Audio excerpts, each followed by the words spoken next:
Welcome to the Chief Endurance Officer Podcast. I'm your host, Greg McDonough. Each week, we hear real-time stories from athletes and CEOs on how to maximize performance through an endurance mindset. Let's get started. Well, welcome to the Chief Endurance Officer Podcast. I'm your host, Greg McDonough. I am super excited for our guest today. He is an award-winning, #1 best-selling self-improvement and children's book author, a filmmaker, creativity coach, podcast host, actor, and TEDx speaker. As a 4-time Ironman finisher and a cross-country cyclist, he knows the value of hard work and never giving up on your dreams, a message that he shares with his audience through each of his creative expressions. His latest book, Habits of Success, Inspiring Ideas to Help You Soar, was a #1 Amazon bestseller and was selected for the 2019 Book Excellence Award winning in motivational book category. Please welcome the founder of Reawaken Media, Brian Benson. Welcome, Brian. Thanks, Greg. It's a pleasure to be here. It's awesome to have you on the show. And as you know, we love to talk about endurance and specifically the endurance mindset. So, Brian, how has your endurance mindset impacted your life unexpectedly? Wow. It's very interesting. I think when I did all my races, my last Ironman was '06, and I kind of did them over the course of almost 20 years. Just the confidence that it gave me, and you know what I mean, and just really stepping out of my comfort zone to do those races and to ride across the country were a really nice chip in my back pocket as I left my family business in like 2009 and kind of stepped out into the unknown, which eventually, as I started finding out I had all these creative gifts, giving me, just the same kind of a little bit of more confidence, maybe because I knew that I'd stepped out with the other stuff, and it just kind of, I know, it was just nice to be there, and it helped kind of push me along and step out of my comfort zone in so many different ways, whether it was doing my books or moving to LA and just being a total greenhorn, diving into all that. So for me, that's probably been the best aspect of it. So diving down a little bit deeper, is there any particular moment that you remember during that time that you said to yourself, you know what, if it wasn't for the Ironman training or this cross-country excursion and what it took to get to those finish lines or that completion, that this moment right now would be much more difficult than it is? Yeah, I think so. I mean, just as you know how much it takes to train to get into to do a race and to finish one, and just those times we're not always feeling like our best, but yet we still kind of push through. Sometimes probably shouldn't, but we do. And so I had that, and that, that would pop up during a few of my book episodes where I had deadlines. And, and so that was helpful. And I knew, hey, if I can get up at 5 a.m. and go for a swim and a run before I go to work at 8, I can do this. You know what I mean? And so, yeah, for sure. And yeah, it just, I knew that I had that grit in there and if I needed it. You mentioned having a significant change between working in the family business and moving to LA and these transitions. Talk to me a little bit more about that. Like, was that a gut feeling that you felt like you should go do something new? Was it I don't know, tell us, like, when did that light bulb get bright for you that you need to make a change? Yeah. Well, it was kind of a progression, but I think in the back of my mind, I always knew that I was supposed to do something else with my life. I ended up working at the business for a little while I was in high school, and then I ended up running it for 11 years. And I just felt like I wasn't growing there anymore. And I'm one that kind of needs to always kind of, be, I'm always trying to be the best version of myself. And I felt like there were some other things I could try to do just to kind of keep making myself feel alive and stepping into life. And so I told my dad, he was understanding, and it ended up taking a year because we decided to sell it. So we had to go through that process. And I was kind of bummed out for a while because I was ready to go, even though I didn't know what I was going to do. But I ended up writing down 5 things that I knew that would help keep me in balance during that period. And my intuition just started screaming, expand the list and write a book. And I'd never written anything, but I did. And it just kind of poured through me. And that was my first book, Brian's List, 26 and a half easy to use ideas on how to live a fun, balanced, healthy life. And so I then moved to Reno, Nevada to be near my son, who was just entering high school about 30 miles away, and just started reinventing myself. And I was I was terrified of public speaking, so I forced myself to do Toastmasters and a couple community college speech courses. I hired someone to co-host an internet radio show with me way back in 2009. I think I made an interactive workshop based around my book, feeling I was kind of clever because I wouldn't have to talk the whole time. It actually worked out better that way. And I also took an acting class with no plans on acting. All these things I just intuitively felt would help me get to where I was going, even though I didn't really know where that was at the time. Yeah. That's powerful. Have you had that intuition all your life?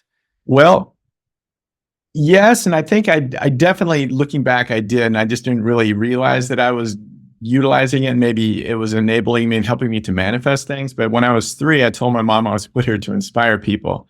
And she reminded me after my first book, which was good in some ways. It kind of gave me a drive, but it also kind of messed me up a little bit with my own expectations and rapidity of how fast things were going to manifest for me in, the grander scheme of things. So there was lots of lessons, that were both up and down in that regard. But yeah, I think I did, and then the thing that got me into triathlons in the first place, I had a knee injury. I was playing mud football in college and my kneecap got knocked out of place. This was way back in '86. And one of my buddies I heard him over talking to another guy who he said he did a short course triathlon the summer before. And that was when it was still pretty new. And it kind of piqued my interest. And here I was with a cast on and bummed because I did a lot of sports in high school and was very active. And I just kind of it just, for some reason, clicked in my head right then. So that I'm going to set a goal and do a short course triathlon next year after I get my knee right. And so I just busted my butt. I did a course in college there that was like a rehab course, and the instructor was awesome and just really was just a very kind, motivating man. And lo and behold, the next summer I did a short course race and just got hooked. I did 4 more that summer. And then the next year I did 10 varying distances. And then the third year in '89, I did my first Ironman. So, I've always learned how to just trust that all systems go feeling when I get it in regards to something, whether it was doing the initial triathlon or a book I'm supposed to write or you name it. So why Ironman? How did that progress from short course? I mean, I know how it progresses for many of us. It's like, oh, I got to do something bigger. And then the next thing you know, you're out there for 14 hours and you're wondering why you committed to this. But is your story any different, or is that kind of the same? You finished a short and then you did a medium. It's a little different, similar, but a little different. I think that first, while I was rehabbing my knee initially, before I'd even done a race, I actually wrote my first poem. I do a lot of spoken word stuff now with some of this writing that I do in addition to books and scripts. But it was a poem called The Triathlete, and it was about a guy finishing an Ironman, and it's not very good. But yet, it's so interesting looking back how that was kind of my first foray into writing. But it also was planting a seed to go do a race 3 years, 4 years later. And so, I guess I just, in the back of my mind, I always knew that I would do it. And I just wanted to give myself ease into it, and that I learned so much. The first year was just kind of like deer in headlights. You're learning as you go, you're doing the short races, you're just having fun. And then the next year you kind of I got a little more serious and wanted to get my equipment a little bit better and practice, the transitions and all that kind of stuff. And I ended up doing I believe I did a half Ironman that second year. And that I just kind of I don't know, I just knew that next year I was going to do one. So back then, oh my God, we wrote a check and you mailed it in. I did Ironman Canada. It's crazy. I think it was $250.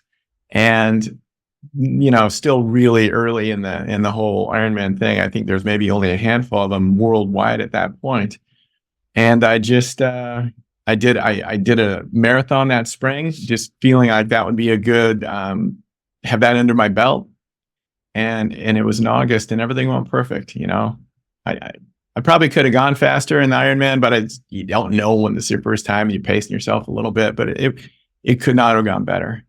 I find having some gas in the tank at the end pays a lot of dividends the following day, even though you're still limping and carrying on. But like crawling across the finish line isn't a goal of mine. I'd rather be standing up and remember it. Yes. Agreed. Brian, I'm curious, what similarities have you found between the Ironman training, the endurance training, and a book writing process? That's a great question. I think you can kind of equate the book writing process like maybe with the training process of training for an Ironman. It's for some people it's longer than others, but I mean it's going to be at least a half year or more, right? And most of my books, I just knew I had to write them, and I wrote them before I kind of had any deals worked out or anything, or the first few I self-published, and it worked out great for me that way. So it's just digging into the process, and it's not always fun. Oh my gosh, training's not always fun. Sitting down when you're not really feeling that creative to try to write and move things forward isn't always that fun. But having that first balance book under my also kind of like that gave me a lot of tools going forward with the writing and all the other things that I were maybe 5-6 months out, whether it was putting a short film together or, preparing for a TEDx. There's preparation involved in all those things. And so I knew what would help keep me in balance and grounded.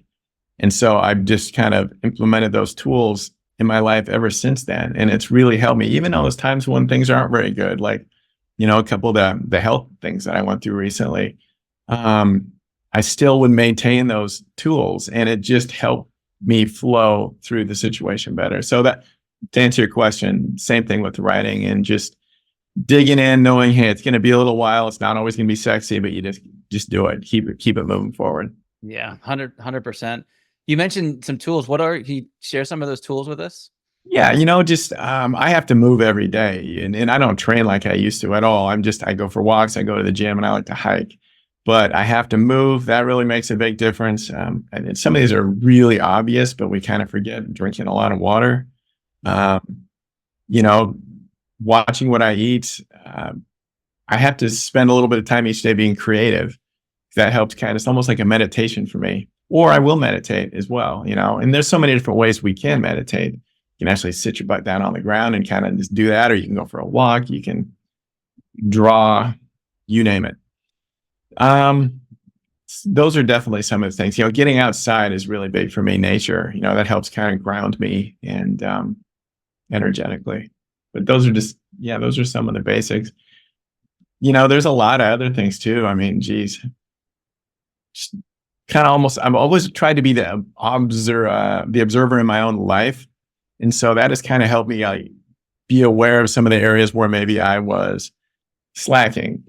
Negative self-talk, for example. You know what I mean? I was just kind of, there's just so many different things that we can do that will kind of help us stay in balance. Yeah, 100%. And a lot of those I share similarities with, especially the meditation and being outside. Yeah. Brian, you mentioned taking time each day to be creative. Is that a block of time that you put on your calendar? It starts at 2 and it ends at 3:15, and there's a white piece of paper and a pen, and whatever comes out of your fingers is whatever comes out of your fingers? Or is there sort of a more detailed process that you kind of initiate that creativity? Actually, it's for me, the only thing that's really kind of set in stone is like maybe my morning exercise, and food, the way I start the day with what I eat. Otherwise, I just, I'm not one that can I don't sit down like a lot of writers do, even if they have kind of a blank head and just sit there, all right, let's try to make it happen. I only kind of write when I feel inspired to.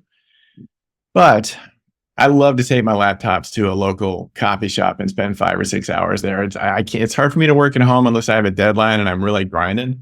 So I need to have a little bit of energy around me. And so I will go there, and sometimes it'll kind of happen for me. Other times I have preconceived ideas I want to work on.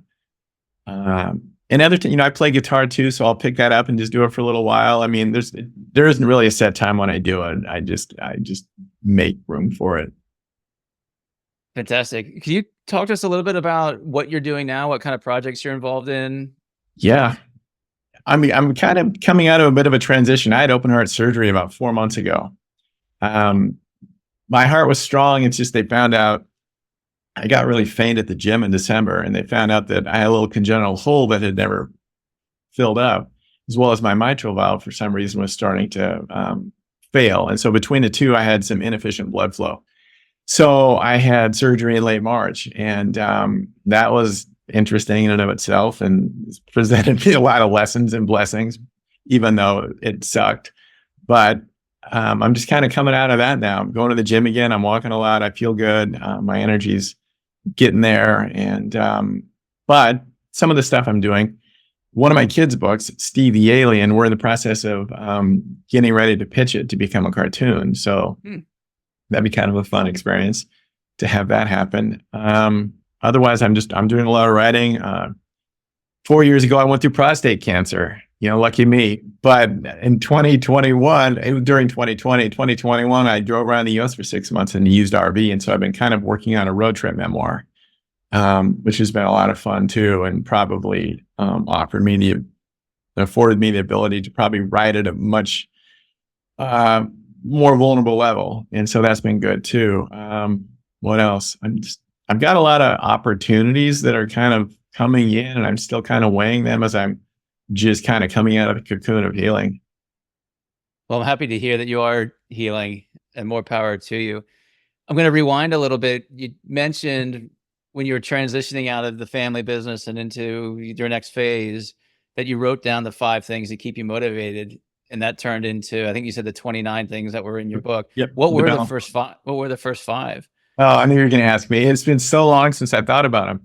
I think one was make sure I was drinking enough water, daily exercise, movements, the creative aspect, do something creative every day, get enough sleep.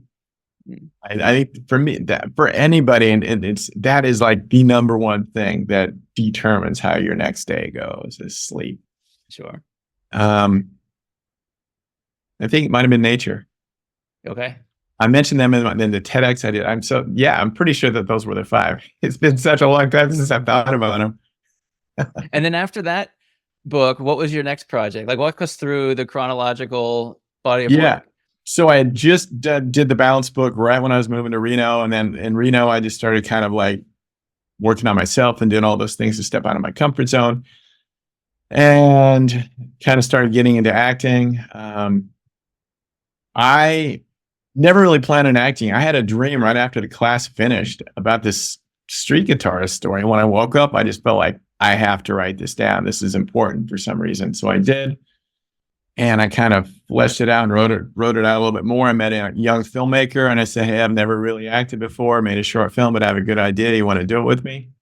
He did it. He was great. We made this 8.5-minute film called Guitar Man, and it did really well at film festivals. And it just kind of like woke me up to this. I felt so alive doing it, and it just woke me up to this other way of creating positive content instead of just books.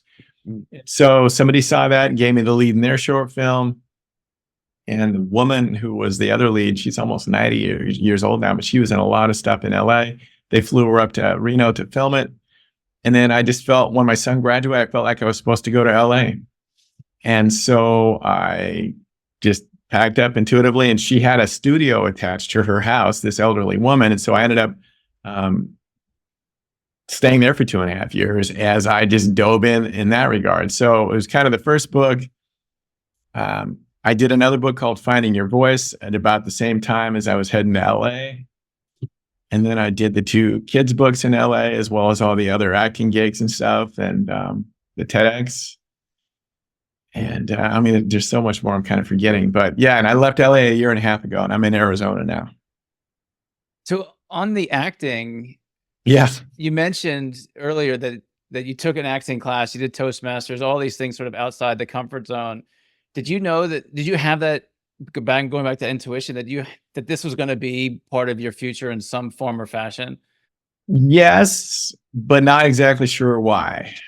It's like LA was school for me in so many different ways. I'm proud of everything I created, and I've made some amazing connections, and I'm still utilizing those connections and still will going forward. But it was also a lot of learning involved too. I mean, I really, once I got the prostate cancer thing, LA was shut down in early 2020, right at the beginning of COVID. And then, so I ended up moving back to Oregon, and it just, the time I spent away from there and the time on the road and the RV made me realize that I was really trying to be a version of myself that wasn't all of me. I felt like I need to be perfect and almost pious with these, since I was writing self-help books, and I lost myself. Not that I was being really unauthentic, but I was afraid to really just be me and do it as me. And so that RV trip was amazing because it allowed me to be anonymous and just kind of start to get back into just me, the guy who likes to swear sometimes or whatever, do this or that. And so it's just been kind of a progression the last few years. I went back to LA again in 2022, had some success, but it just didn't feel like I was supposed to be there. So I left and moved here, and it's been a wonderful place just to refill my cup. And I'm starting to feel more expansive, and a lot of things are starting to come in. And so I'm not sure where I'll go next, but a lot of good things are happening with stuff that I've already kind of created and, can kind of bounce off of. But yeah. I love the yes, but you have no idea or reason why. I mean, there seems to be a lot of that similar to my life. It's like, yeah, of course I'm going to do that, but I don't know why I'm going to do it until later. Exactly. And for me, it was just, all these ways of just getting me ready maybe for some things that are to come, just getting comfortable in front of a camera, and all those acting jobs I had. I was terrifying at first doing all those classes I did because I'd recognize people from movies or shows that I was in. It's like, I'm a total greenhorn. What am I doing here? And it was uncomfortable for a while, but then I just realized most of it's in our head, and we sabotage ourselves before we even attempt anything, whether it's an audition or what have you. It's just go have fun and just be yourself, and things fall into place. And so, yeah, for me, it just, it was education in so many different ways, and self-growth. Well, and it's so difficult. And I had struggled with that self-sabotage in podcasting too, right? It's like, do I really want to do this? Does somebody want to listen to this? Is there truly content out there? Any tips, tricks, tools that you've used to sort of push yourself through that self-sabotaging mindset that tends to hold us back many, many times? A great question. I don't know. I think, it's we're all here to learn and grow. And the hardest thing for humans to do is to really learn how to love and accept themselves. And so anything that you can do in that regard helps. And I think, I have consciously, through reading and classes in different ways, and unconsciously just by stepping out of my comfort zone, and it all begins to add up, and we get to that place, and we're all in different places depending on maybe the way we were raised or something that we experienced or what have you on finding that self-acceptance. But the better, the more strength that we can gather in that department, everything just becomes easier. I always say, like, love yourself and everything falls into place, because you just don't worry about the crap that you used to worry about. We don't look outside of ourselves for that validation like we all do in so many different ways that trips us up. And so just the more comfortable you can get with yourself, Yeah, that's really well said, Brian. And one of the things that I struggle with are critics, right? So you've got an audience of 100 and 99 are your fans, and the one is not your fan, and you tend to still only listen to the one critic. Do you any insights on handling critics, or any stories pop up when I brought that up that you said, "Oh, you just rubbed me the wrong way and brought up this terrible story"? Or love to hear how you've handled that in the past. Well, it's not easy. Believe me, somebody accused me of being a plagiarist a long time ago, and I wasn't. And that's the last thing, and it just scared the crap out of me. And it just turns out that they were a very unhappy person and probably hadn't reached some of their goals or whatever, you know what I mean? And if you can just remember that we're all going through stuff, and some people just are angry and unhappy people for whatever reason. And I just try to send them a silent blessing. But believe me, I don't like it either. I'm very sensitive in that regard too. And I just want to be liked by everybody. You know what I mean? And whenever somebody, I don't know, says something or whatever, it's just like I just gotta kind of take a deep breath and just kind of like tap into their energy a little bit and see maybe why they might have said that. I mean, 99% of the time, it has nothing to do with us. That's right. That And doesn't it's make it also, easier. no, it doesn't. And it's also interesting, and I'm not sure if you have this experience, when I've gone through sort of critical times or somebody's pointing the finger and I'm angry at them for pointing the finger, a year later, it kind of makes sense. Not that what they were saying or doing made any sense, but there was a blessing in there somehow of like a different way I observe reality or life or consider other people's feelings. Or so I find that there's tends to be a blessing in those awkward and difficult moments that's really hard to grasp at the time. Totally. I mean, for sure. And most of the time, it's just because maybe we've grown in our own self growth process and we're at a different place and we kind of look at it from a different angle and realize that maybe it doesn't sting quite as much as it did originally when we were still kind of, fragile for whatever reason. Yeah. Yeah. And those I've also find that those folks or situations tend to disappear over time, and the good moments last a lot longer. It's I don't know. It's a lot of it's Yeah. my positive outlook on life and being hopeful. But the other part is that the sort of the larger crowd and the larger part positive environment kind of boils up to the top. For sure. And, it's so important to try to surround ourselves with good people, Mhm. reliable, honest, authentic people, positive people. And I was very lucky, when I was in LA that I did. And hopefully it's just like, we kind of get back a little bit of what we put out there. But yet, as we grow, as you found out, and as I found out, there's going to be some people that are kind of left behind. And it's not like this isn't the right way to say it, but they're not keeping up. They're just in a different place and they haven't kind of, and you just got to send them a silent blessing. It's not easy, especially if they're really close or a family member or something. But the most important thing is to try to be the best version of ourselves, be kind, try to be authentic in whatever way that means for ourselves, and not let somebody else, hold us back. Certainly, And certainly. it's hard not to sometimes. So I'm going to switch topics on you slightly. As a creator and somebody who's out in the market and has been successful with TEDx and books and your poems and those types of things, what's your feeling on AI and people using that as a tool to develop and create content? Uh, I don't use it. Being a writer, it's kind of a little bit frustrating, I suppose. I try not to think about it. But yeah, I mean, I know it's making things a lot easier in a lot of ways. And I don't know, I guess I got to set my ego aside when somebody does something or writes something completely through AI and they call themselves a writer. It kind of stings a little bit. It's like, but I don't know. I mean, I'm still kind of, I don't know if I have a very good answer. Yeah. It's a Yeah, little bit, it chaffs me a little bit, but I know that it's also being used in so many other ways that I have no idea. And you know what I mean?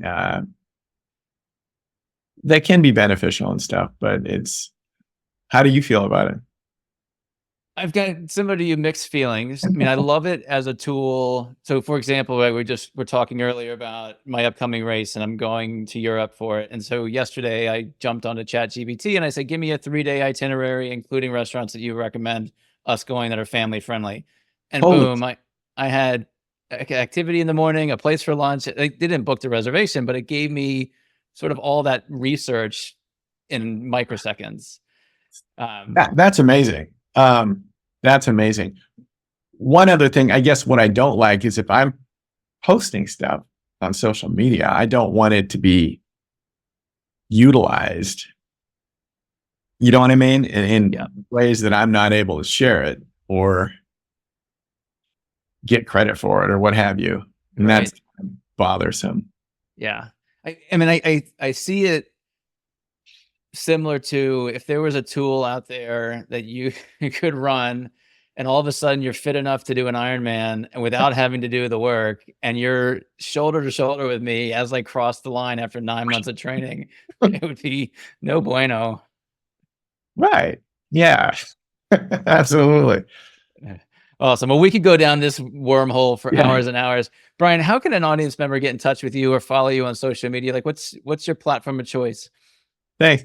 Well, my website is just, I go by my middle name, Brian. My first name's Gary, but my website's gbrianbenson.com. And then they can pretty much find me on any social media thing at @gbrianbenson. Thanks. Fantastic. And we'll Yeah. include those in our show notes. Brian, I'm really excited to see you heal from your open heart surgery. Let's please stay in touch as you progress and let me know if you put an Ironman back on your schedule because I'd love to be there to support you. Thank you. This conversation's been really impactful. Your creativity, your books that you've written, your poems you've written, I've gone through a lot of it and it's inspiring. So those in the audience, I encourage you to visit Brian's website and visit his content. It is authentic and it's come from him and through his hands, not through AI. Um, and if you've got some value out of the show, please like the show. Please subscribe to our podcast. Follow Brian on all his socials. Follow us. Share this with your friends and family. Let's get this word out as we continue to develop this authentic content. Brian, again, it's been amazing having you on the show. Thanks, Greg. Appreciate you. Thank you for tuning in to the Chief Endurance Officer podcast. To hear more inspiring stories and strategies around the endurance mindset, be sure to subscribe below or visit us at chiefinduranceofficer.com. Until next time, keep pushing those limits.